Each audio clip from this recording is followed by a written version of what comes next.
Hello and Namaskar. Welcome you all on this CIT NCERT's live and interactive session. This session is present by CIT NCERT for class 11 and you all are watching us on eVidya channel number 11 and our official YouTube channel, that is NCERT official. My name is Rajan Rajput and on this particular session we are going to learn a beautiful topic in English. Yes, in subject English we are going to learn the topic grammar matters, enhancing language skills. Yes, this is very important to learn if you want to know across the English and across the this language. So in this topic we are going to learn more and more about this topic, and if you have any questions, any queries regarding this topic, as I am reminding you the topic again, it is grammar matters, enhancing language skills. So if you have any queries, please feel free to connect with us. Our expert is getting very happy to resolve it. So you can make a call to us on the number that is also flashing on your screen. It's 8800440559, and beyond this medium you can write a mail to us on dth.class11@ciet.nic.in. Beyond these two mediums, as you watch us on our official YouTube channel, that is NCERT official, please go there, and live chat box option is available to get your queries and questions. So without any further delay, we have a topic, we have a mediums to connect with us, and we have a experts. Let's introduce Ma'am Dr. Rajni Jamini. Ma'am, namaskar, warm welcome. Thank you. Hello. Hello everyone. Yes, ma'am is a lecturer of English from Rajkiya Pratibha Vikas Vidyalaya, Lajpat Nagar.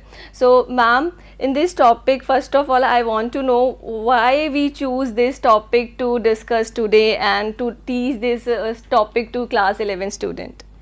Well, this is something that I would ask you, Srijan. Yes. Why do you think grammar matters? What is the importance of grammar in the study of language? Definitely grammar is playing a very important role when we are going to learn a language, and in English language, if you want to get a good command over the language, so you have to learn grammar first to get a accurate and a pure medium of language for verbal as well as for writing knowledge. You are absolutely right, Srijan. And in our classes, when we ask students what is it that they are not very confident about, or which is a particular topic that they want to know more about, grammar generally comes on number one list. So now that we are starting a new session, I thought it's a good idea to start with grammar in grade 11. And although we have taken the topic for grade 11 grammar, we are going to be revising some basics which are applicable for students of all classes. So it's not just about grade 11, so to say. We'll be talking about grammar from across the grades, because of course grammar doesn't change no matter which the class is. Yes, definitely, for sure. I am going to learn this chapter as well, as I think language English is very tough to know if you don't know the grammar exactly, right ma'am? Yes, so generally I give this comparison that if language is a brick wall, then grammar is like cement in that brick wall. So all the words that you know, they are like bricks, but the cement that holds the wall together is grammar. And also grammar is something that conveys your mood, conveys the tone. So same sentence can have different meanings just because you have used certain different words. So it's very important to use the right grammar to be able to convey the right meaning. So since it's a grade 11 lesson, I would like to share with the students that what are going to be our learning objectives for today. So first of all, we are going to be understanding the importance of editing in refining written and communication skills, because editing is an important part of the grade 11 curriculum. And when we talk about editing and omission kind of questions, the major errors that are identified are related to tenses and prepositions and punctuation and subject-verb agreement. And finally, we will talk about certain techniques to effectively edit written passages to improve clarity, flow, and impact through correct use of grammar.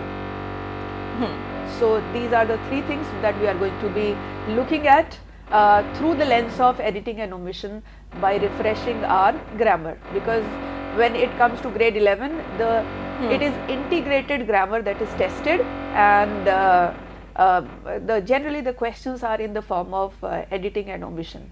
So the grammar may be integrated, but we are going to divide it into parts and see what are the things that we need to work on if we want to improve our overall grammar. So as per examination purpose, we consider that omission and editing is the topic, and we are going to learn that from how to work on it. Yes, absolutely, absolutely. Okay, ma'am. So Srijan, I'm going to show you this example, and if you could read for our viewers what the first sentence says. Yes, sure, ma'am. The first sentence is, before the dog run fast on the park, he chase a ball but don't catch them, then he lay down tired the end. And after the line. So you can see that the before part that there are certain mistakes. Yes. So if we'll try and identify what the mistakes are, so by correcting those mistakes. So in the first one, the dog run fast on the park. So we know that because it's not a present thing that we are talking about, it is something that has happened before. So instead of run, we are going to write the dog ran fast in the car.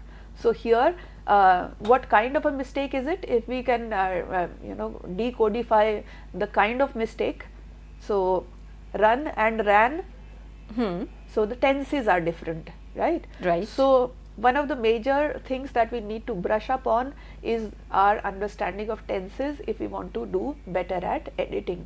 Similarly, look at the second sentence, he chased a ball but don't catch them. So he chased the ball, that is tenses, but don't, instead of don't, you are going to have didn't, catch it. So them and it. So once again, there are various things that we need to be looking at. And then finally, then he lay down tired. So then he laid down, and you need to put a comma there, tired, before tired, and that's when the end comes. So you see, very simple sentences, but even they don't make the proper sense if we are not using proper grammar. So let's work on this grammar today. So ma'am, as per your example, comma and the full stop is also we are taking this on omission and editing purpose. Is it right or wrong? It is absolutely right, because when punctuation is missing, or Yes. we are using the wrong punctuation marks, then that also impacts the meaning. So in the before and after, you can see that there are inconsistent tenses, and prepositions are incorrect, and punctuation is missing, and all three things have impact on what the meaning is conveyed and whether it is creating an impact or not. So we are going to work on all three things. We'll Sure. talk about Yes, the ma'am. tenses, we will talk about prepositions, we'll talk about punctuation, and we will also talk about subject-verb agreement if we have time, right? Right. So let's look at the first part then. Are you ready for it? Yes, ma'am. So there, when we talk about tenses, we are talking basically about time. Now, one important thing that I want our students to understand is that the whole idea of present, past and future is something that has been created by people to be able to talk about time. It does not mean that time itself gets divided into things. No, it does not. Time is a continuous flow. But in order to be able to talk about it, we divide time into what has gone by, what is going on right now, and what is about to come. So the word tense is also derived from the Latin word tempus, which means time. And in a sentence, what are the words that actually indicate the tenses? Then these are verbs, because verbs are the ones which indicate the time of an action, the event or condition by changing its form. And finally, using the correct tense maintains the flow of events and understanding. So it's very important that we get our tenses right, because what is happening now, what is going to happen, what has already happened, if you are not using the correct tense, then the events are going to mix up. So that's why it's important. So based on time frame, we divide tenses into 3 parts. Like I said, we talk about past, we talk about future, and we talk about present. So past, very important to understand, is an action or situation that has started and finished in the past. Present is something, it is not just about present, it is also about things which are unchanging, which are repeated, recurring actions or situations that exist only now. They can also be used to represent widespread truths. And finally, future is, as you can see from the cartoon also, that future is looking into what is going to happen now. In future. Yes. What is not happening now, but something that we expect to happen, plan to happen, want to happen, wish to happen. Everything that is not happening now goes into the future. So that was based on time frame, but based on aspect also we divide the tenses further, and based on that we can see that we have simple tenses, we have progressive tenses, we have perfect tenses, and we have perfect continuous tenses. So the simple tenses or indefinite tenses are ones which describe an action but do not state whether the action is finished. Now simple tenses, generally when we talk about present simple, these are actions which are normally over a long period of time, over a long range of time. Now progressive tenses or continuous tenses, as we call them, describe an unfinished action, something that is still in progression. And perfect means something that is completed, and perfect continuous describes an action which was in progress and which then finished. So perfect continuous tenses are about durations of time or points of time, as to how long something took, or how long something has been going on, when it started, when it is going to finish, things like that. So 4 parts there. Then as you can see, this is how they match up. So you also have past, present and future, and it looks like we have flipped the slide and the present has matched with the past and past has matched with the present, but that is a mistake, sorry. Let's look at this one. And so past, present and future. The past simple, present simple and future simple. So present is the moment when you are writing, past is something that happened before it, and future is something that is going to happen after it.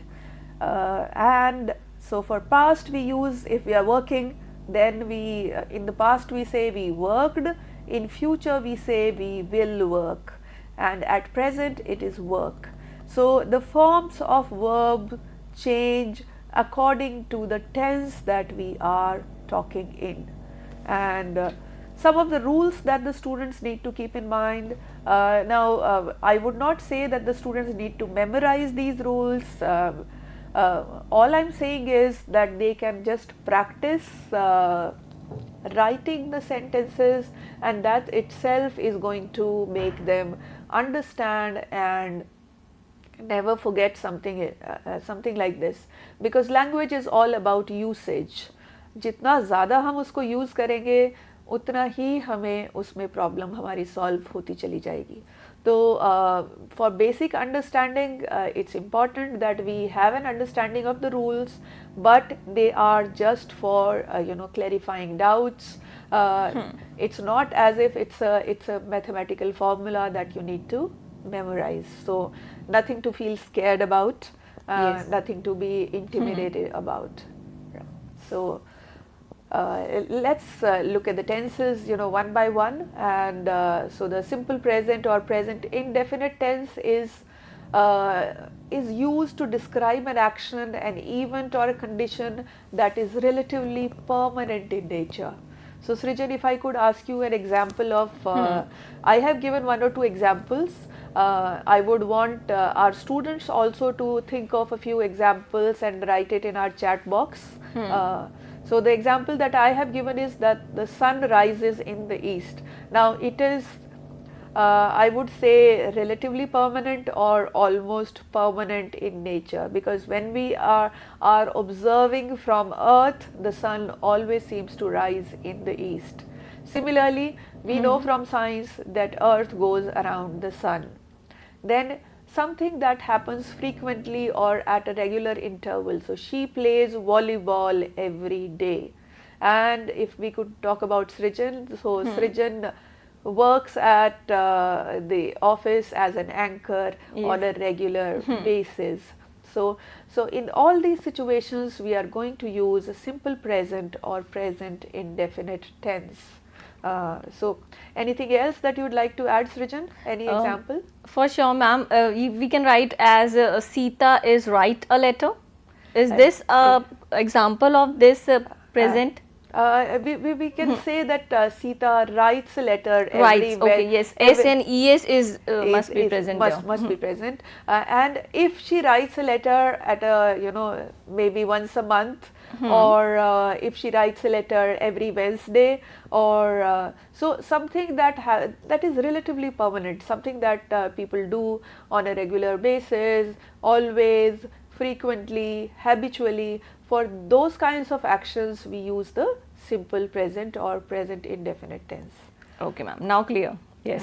Then next we have present continuous tense. And continuous tenses are the tenses which emphasize the continuing nature of an act, event or condition. So you can see these children, they are saying I am playing, he, she is playing, they are playing. What about us, Srijan? What are we doing? We are doing a session. Yes. So we are doing. So as you can see, is MR plus ing. Yes. That's our continuous tense. Then we come to perfect tense.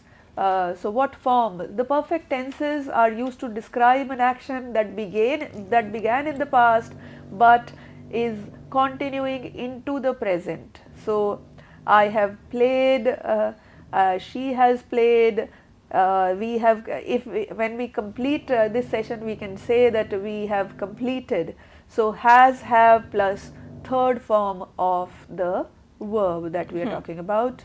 And then finally present perfect tense, and like I said, the perfect continuous perfect continuous tense is used to describe an action or event that began in the past and continues in the present. So I have been playing, you have been playing, we have been doing sessions for many years now, and this program has been running for some time. So whenever we are talking about something that began in the past and is still continuing, we are talking about we have to use present perfect tense.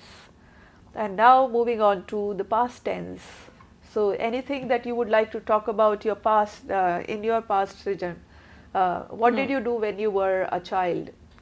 I'm going to play or playing. I think I'm going to confuse how to express this feeling. Yes, so many of our students also feel confused. So whenever we are talking about our past, it's a good the only trick to remember is to use the second form of the verb. Okay. So I played, I went to school, I enjoyed the company of my friends, and I loved my mother. I loved my father, I loved hanging out with my friends. So anything that you want to talk about, what did you enjoy? So Srijan, what was your favorite food? What will you say? I think I'm going to tell you noodles. Noodles. I love to eat noodles. Yes, so I loved noodles, right? Yes, okay, I enjoyed eating noodles. And say, where was your favorite picnic spot? Or any favorite holiday that you want? So it's in Delhi, it's India Gate. Okay, so I loved going to India Gate, and I enjoyed having an ice cream in the evening with my parents. Yes. That was a memory for me too, and I'm sure lots of people who are living in Delhi would have memories like this. And so our students who are watching us from other parts of the country, please do share which is your most favorite memory from your childhood, from your younger days. So that is simple past tense. When we talk about past continuous tense, then it is about actions which were ongoing in the past. So you say I was playing, you were playing, and say for example, if I were to talk about my daughter, I would say that she was sleeping when I left her in the morning. So anything that was going on at the time in the past, you can say that this was happening. Or if it's a plural subject, then you say they were sleeping, playing, enjoying, eating, anything of that sort. So tell me what your children were doing, Srijan, when you left them in the morning. So I think they are sleeping. Yes, so they were sleeping. They were sleeping, yes. Right. So so when we say they, we use the verb were, and with I you use was. Right. Right, ma'am. Then let's come to past perfect tense, and in past perfect we use actions that took place and were completed in the past. Now sometimes students are very confused as to what is the difference between present perfect tense and past perfect tense, because perfect in itself means that the action is complete. Okay. So if an action was complete in past, or if an action is complete in present, what is the difference? Because anyways the action is Completed.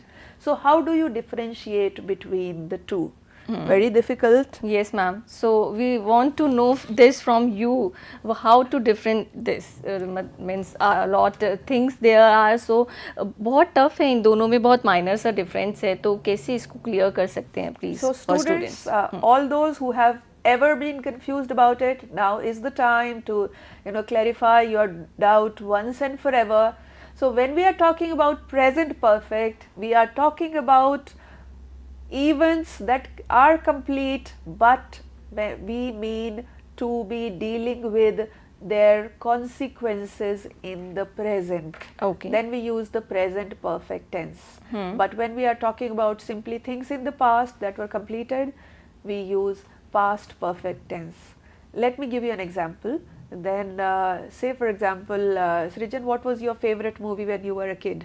I think Sholay? Sholay, yes. you can say. Yes, I mean Sholay is an all-time favorite with lots of people. Yes. So when suppose Sholay is being screened at a theatre nearby, and we want to go to, I want to ask you if you have seen Sholay or not, and if you want to watch it again. So I will ask you, do you have, Srijan, have you seen Sholay? Would you like to watch it again or not? But on the contrary, if I'm just talking about my past or your past, and say that I had seen Sholay in the year 1990 sometime, so the moment we talk about the present consequences or the present result, or something to do with the present, then we use present perfect. So I have seen and I want to see it again, so I have seen, have plus third form. But if I only need to refer to what had happened in the past, then had plus third form, I had seen. So I hope our students would have understood the difference between the past perfect and present perfect. I would appreciate if all of you practice this a little bit, because at times it appears that you have understood, but the more you are going to practice it, the better your understanding is going to become. But always remember, when we are talking about present perfect, it is about present consequences, or it is with reference to what is happening in the present. But past perfect, past I hope was always perfect. And finally we come to past perfect continuous tense, and the past perfect continuous tense is used to indicate a continuing action that began in the past but was interrupted by the first action. So I had been playing, but something happened because of which maybe I could not play. So she had been playing, and so on and so forth. And finally, simple future. Simple future is simple, so I'll not talk about much. Future continuous is about describing actions which would be ongoing in future. So I shall be playing, or I shall be doing something like this in the time to come also. Then future perfect. So this is one thing that I want our students to note, that this is something that you have to decide for yourself. So if you want your future to be perfect, use the future perfect tense and set goals for yourself. So think about where you want to be next year, and then tell me that what you would have completed by this time next year. So if you would have prepared for your exams and done well, if you have scored excellently in your grade 12, please write it, and the form is going to be I shall have completed, I shall have won, I shall have scored, I shall have done, something like this. So students, making your future perfect is in your own hands, but as today we are talking about how to write it, how to say it. So don't lose this opportunity. Do write a few sentences in future perfect tense when you are at it. And the future perfect continuous tense is about some action that will be continuing in future. So that was all about tenses from my side. Let's see how much you have understood. So this is a small editing exercise that I want you to do. I walk to school every day. Yesterday I watch a movie. Tomorrow I will visit my grandparents' house. So students, quickly do it and tell me what you think. When you are talking about I walk to school every day, so yesterday I watched a movie and tomorrow I will visit my grandparents' house. And the second exercise, the solutions are there, but I would expect you to do it yourself first and then look at the solutions. Now moving on to our part 2, that is prepositions. So what do you think, Srijan, prepositions are all about? Okay, ma'am. So I think preposition all about the things about over, under, above, left, right, in front of, if we taking the examples. Absolutely, absolutely, Srijan. So prepositions are all about position, right? So where is the position of a certain thing? And I have a few pictures and some things to show our students. So before that, so prepositions are words used before a noun pronoun or a noun phrase to show direction or time or location or even a spatial relationship.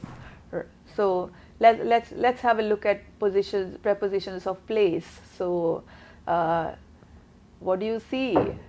On the box. Okay, lovely. And inside the box. And in the box. Okay, so see, there is a difference between when we say in the box and inside the box. Inside is when something is totally inside the other thing. Okay, let's move on. Above the box. Okay, and this is below the box. And under the box. So see what is the difference between below and under. When we say something is under, it is like this, while below is like this. Okay, and let's move on. Next to the box. And between the boxes. among the boxes. Okay, so what difference do you notice when we talk about between and among? Among is stand for the things among the more things, and the Yes, between is only two at a time. yes, two right? at a time. So lovely, Srijan. You are doing very well. Students, don't you think that Srijan here needs a good round of applause from you? Yeah, thank you so much to you too also, ma'am, as you are teaching us very well, very easily, in a very easy manner. You are teaching us the English and the basic of grammar. I hope our students also understand. So students, if you have any queries, feel free to ask. So this is in front of the box, this is behind the box, near the box, and here we are far from the box. Then talking about prepositions of direction, this is into the box, and this is out of the box, this is through the box. So when something passes through something, that is known as through the box. Then this is towards, then this is away, this is past. When something moves next to the other thing, that is called moving past. Students, some of you may think that this is very simple, but believe me, these are the things where most of the mistakes are made. So this is over the box, onto the box, off the box, under the box, around the box, and here we are with down the stairs. This is up the stairs. Notice the direction. This is along the road, and this is across the road. So when you go, crossing something, that's called across, and when you go in the direction in which the other thing is going, that is called along the same direction. So here is a small exercise for you students to try. You can describe the position of these things on the road map. So when we talk about the bench, what do you think where the bench is? If you can see the bench, we can say it is under the street light, it is next to the road, and it is, what about the supermarket? So where is the supermarket in relation to other things? So supermarket is next to one of the trees, and where is the street sign? So the street sign is also next to the road, and then we have the hospital. So where is the hospital? That is something that you have to talk about. So here is your chance. Write to us if you can complete or describe any of these. So please take a screenshot if you are watching it on YouTube on your phone, and do complete it. So now talking about prepositions of time, and time is something that we always seem to be short of. Time is something that is always running us by. So it's very important that we learn to talk about time. So whenever you are given a time, always be on time. So the first one that we are talking about is at. So it is used for the precise points in time and location. At is used when we talk about, at sunrise, at sunset, at dusk, at dawn, at 9 o'clock. So our program started at 2 o'clock, right? Right. And so that is the usage of at. Then comes in. So this preposition is used before months and years and centuries and long periods. It's also used before morning, evening, and afternoon. So things like that. Then comes the word for and since. Now these are two important words.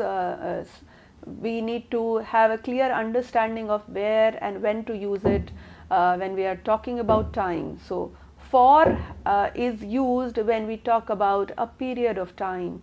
So it can be 1 year, 5 years, 10 years, decades, but it's always a period.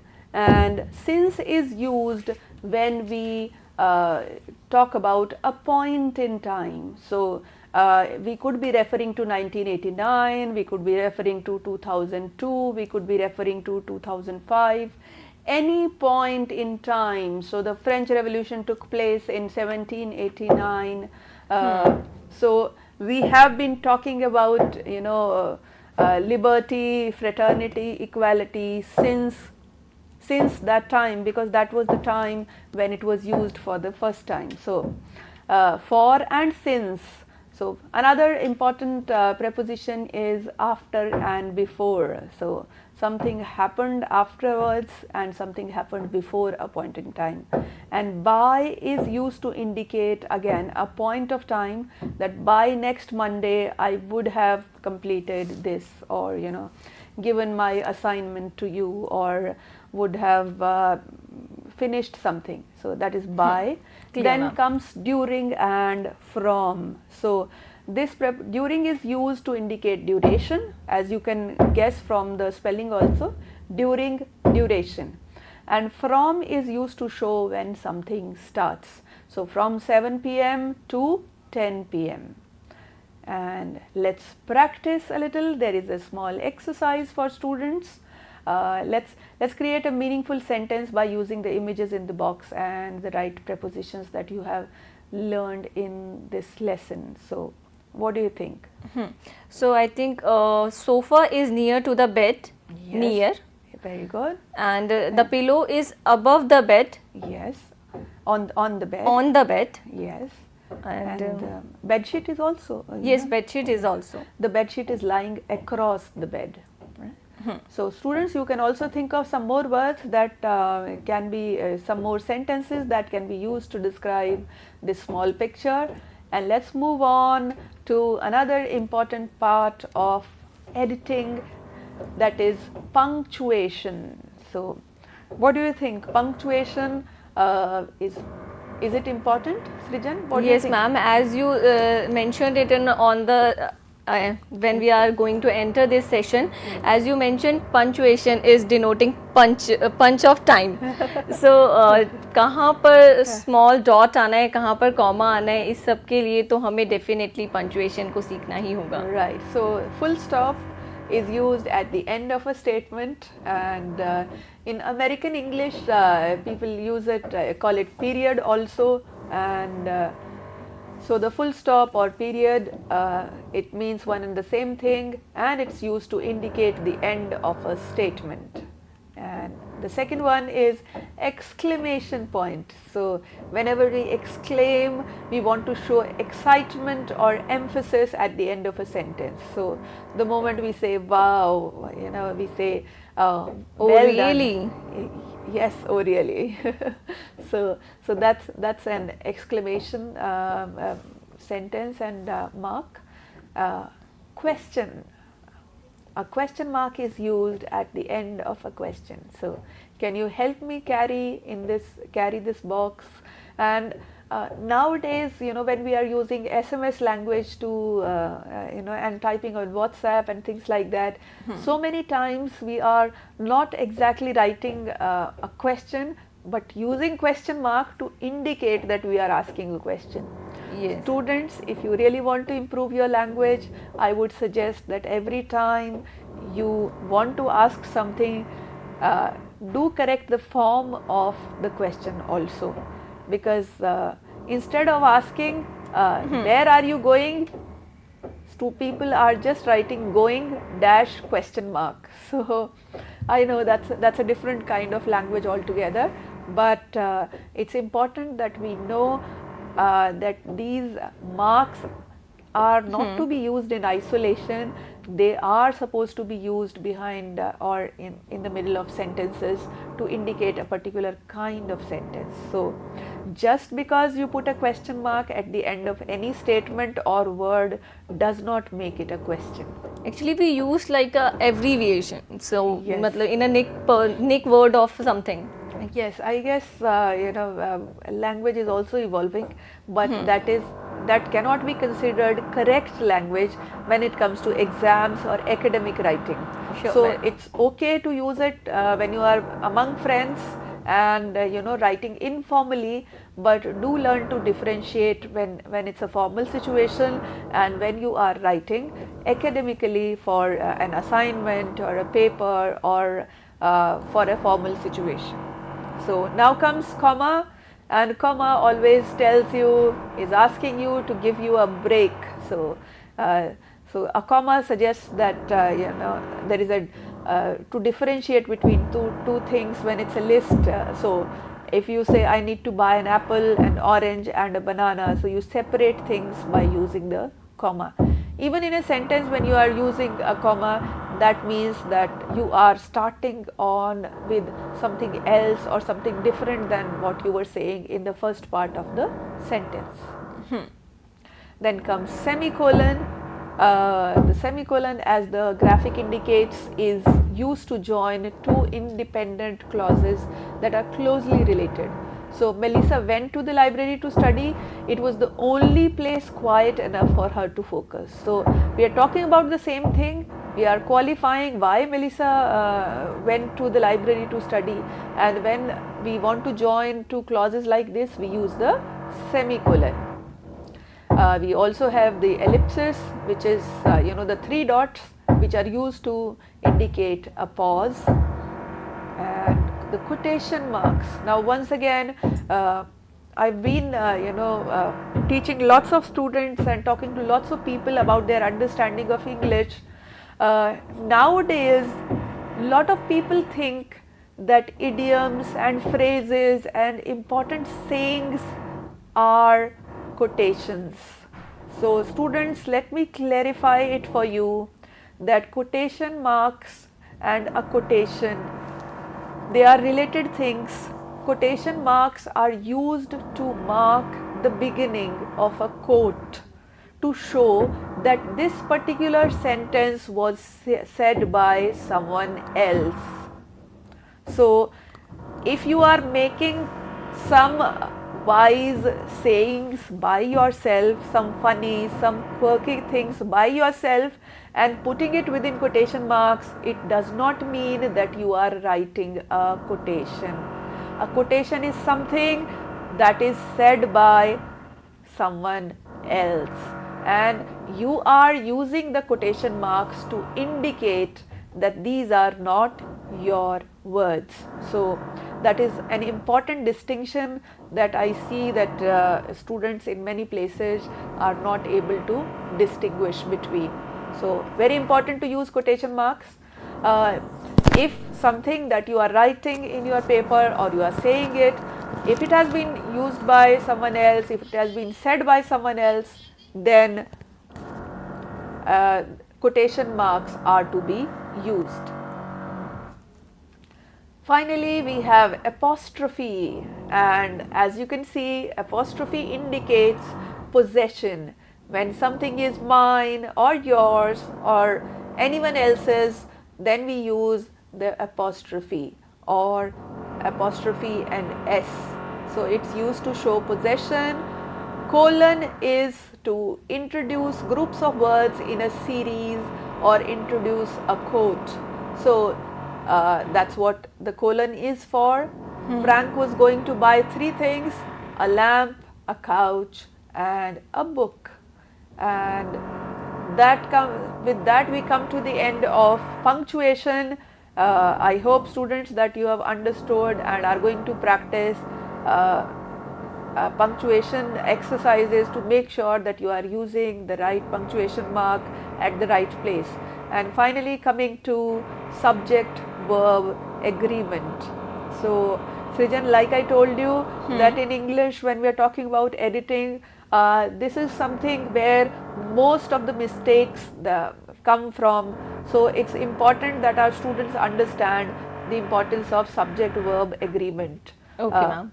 So first of all, I would like to ask the students, what is subject? So anyone, Srijan, what do you think? What is a subject? A name or a person we are talking about is the subject. Yes. So in a sentence, whoever is the person or the thing about whom the sentence is the subject. And then comes the verb. So what is the verb? Verb is the work done by, I think, reading, writing, going, Yes. doing is the verb. Absolutely. So, verb is the action that is going on in the sentence. So, it's important to understand that the subject and the verb have to be in agreement whenever we are writing the English language. So, if we say I, we don't say is, we don't say are, we say I am. Yes. So, in English, subject verb agreement is a very important aspect of the language that everyone has to be aware of. So, if the subject is singular, it has to have singular verb. If the subject is plural, then the verb is also has to be plural. So, the subject and verb have to be in agreement. And let's look at a few examples. Say for example, we have this young boy called Aman. Now he is subject, he is a singular. So when we are talking about using the simple or indefinite tenses, then we add s or es. So Aman walks to school. That would be the correct one. But on the contrary, if we have two children, the kids, the noun becomes plural, the subject becomes plural, then we do not add s or es, and the kids walk to school. So, those who have difficulty remembering where the s is going to come, maybe you can think of it in terms of that if the subject has s, then the verb will not have s. So, if we are talking about the kids, then they walk. If we are talking about a kid, then we are talking about Aman, then he walks to school. Okay. So similarly, when we have 2 plus Aman and Disha, so although they are connected by and, it becomes a compound subject, it becomes plural, and once again we do not add s. Then there is a rule breaker to this. In English, one of the things that students have to remember is that there are exceptions to the rules. So this one is a rule breaker. I and you, although they are singular, but with them also we do not use s.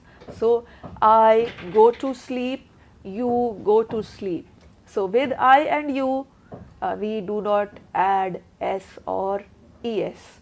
So also another important thing for everyone to remember is that when multiple subjects are joined by or, say for example the teacher or the student, so apparently there are two subjects, but when they are joined by or, the verb agrees with the part of the subject closest to it.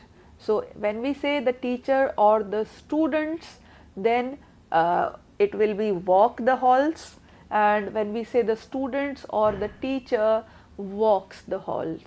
So the verb is agreeing with the subject that is closer to it. So students walk and teacher walks, as you can see in the underlined one. Then we also have indefinite pronouns like anyone, everyone, someone, no one. So they are all singular. So everybody loves grammar, but all, some, although they are plural, but they do not get s or es. So some people love grammar. So as you can see, everybody loves grammar, although everybody is a lot of people, but even then it is taking singular verb. And when we say some people, although they are less than everybody, but they will have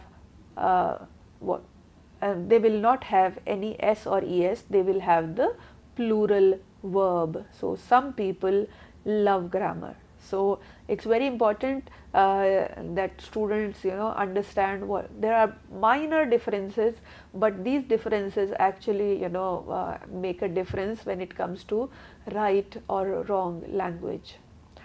Another important distinction to remember is relative pronouns. So pronouns like who, which, that, they can be either singular or plural depending on the word that they refer to. So the student who works hard will succeed, and the students who work hard. So the pronoun who can refer to one student also, and it can refer to more than one student also. So the verb is going to depend upon the number of people it is referring to. So both the cases are different, and if a sentence starts with there or here, the subject will always be placed after the verb. So there is a meeting today, here are the results from this past month, an important distinction to note. And subjects can come after the verb in questions. So does Betty always play? How are the Bosco sticks today? So as you can see that the helping verb is always before in a question. If two subjects are separated by and refer to the same thing, the verb is singular. So when we are say referring to spaghetti and meatballs is my favorite pasta dish. So you may think that these are two things, spaghetti and meatballs, but because it is referring to just one dish, you use the word is and not are. And units of measurement usually use a singular verb, like 6 gallons of paint was used on the house. So although we are referring to not 1 but 6 gallons, but still we are using the singular verb. So $5 is too much for a cup of coffee. So for money also, so although you are talking about $5 or 500 rupees, it's always going to take is and not are. Okay. Titles of books, movies, novels, etc. are treated as singular, as you can see here, and two infinitives separated by and take a plural verb. When we say two infinitive, we mean two plus verbs. So to run and to read. So again two things joined by and, but they are going to take the plural verb. So to run and to read are my favorite free time, pastime activities. Gerunds alone take a singular verb. Once again, students, what is a gerund? So whenever there is a verb which is used at the beginning of a sentence with ing, so dancing, smoking, sorry, I should not have said the word smoking. So dancing, playing, teaching, reading, these are all gerunds, and dancing is not something everyone can do. So especially me, I am a very bad dancer. Believe me, I cannot dance to save my life. So I was probably born with 2 left feet, as they say. So when the subject is all, any, more, most, none, or some, this is the only time you must look at the object of the prepositional phrase to determine whether it is singular or plural. So here you are not looking at the subject, you are looking at the object. So all of the chickens have laid eggs. So here, because they have laid eggs, that's why the verb is have. And some of the milk has spilled, so there it is has. So this is again a rule breaker, if we can say that. And the final rule to remember is that only the subject affects the verb. So verb is not to be changed for any other word in the sentence except the subject. So that brings us to the end of our subject-verb agreement. And students, are you ready for a little practice? Let's see if you are good to go. So what do you think, Srijan? The girl laugh or laughs? So laugh. It's singular. So it's so if there is no S next to the girl, then the S is going to be in the verb. So the girl laughs. Okay. Similarly, she jumps, right? So nice trick to remember when we are talking about they, or when we are talking about the girls. So if there is an S in the girls, then there would not be an S in the verb. So, So they smile. smile. No S. The dog Sit. sits. Yes, no S. So the sits. Yes, lovely, lovely. So I want to clap for you there, Srijan, and for our students who are doing so well. I hope I've been able to clear a lot of doubts. Let's see if they are ready with the editing. So let's have a look at their editing exercise and the final part. So what is editing? So it means revising or improving a piece of writing by correcting errors in spelling, grammar, punctuation and word choice to enhance clarity, flow and impact. And it is an essential part of improving writing, and it helps to ensure clarity of expression. So no matter what you are writing for, whenever you write something, always edit, because when you look at it a second time, you would be able to see certain mistakes. So regular practice of self-editing develops very strong writing skills, and editing is an important part of our grade 11 syllabus. So a few steps that you can take a look at. So you need to read carefully and then check your inconsistencies in grammar, punctuation, verb, tense, subject-verb agreement, etc. And this is the exercise. So what do you say, Srijan? Do we have time to do it now, or do we give it as homework to our students? Yes, ma'am, for sure. हम इसे homework में दे देते हैं. And now here I am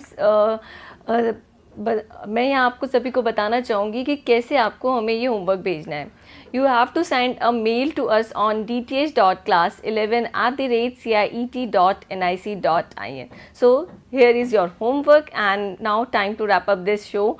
Ma'am, thank you so much. We learned a lot in this session. बहुत कुछ नया सीखा जो नहीं पता था. आई थिंक अगर हम इंग्लिश लैंग्वेज के पर्पस से बात करें, सो ग्रामर डेफिनेटली एक इम्पॉर्टेंट रोल प्ले करती है. यहाँ बहुत बहुत धन्यवाद देना चाहेंगे ma'am. Thank you so much. Thanks a lot ma'am. I hope our students also clarified or refreshed their understanding of the grammar, and students don't forget to practice, because practice is what makes a man perfect. Definitely. And a woman too. So here I would say that the word man was gender agnostic.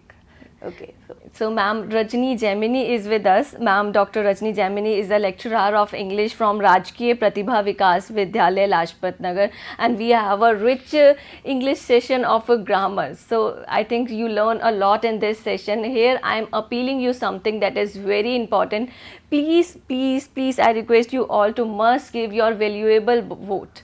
So we are with you on another live interactive session at within some minutes of class 12th students. We are going to learn Sanskrit language, and the topic is Anushasanam.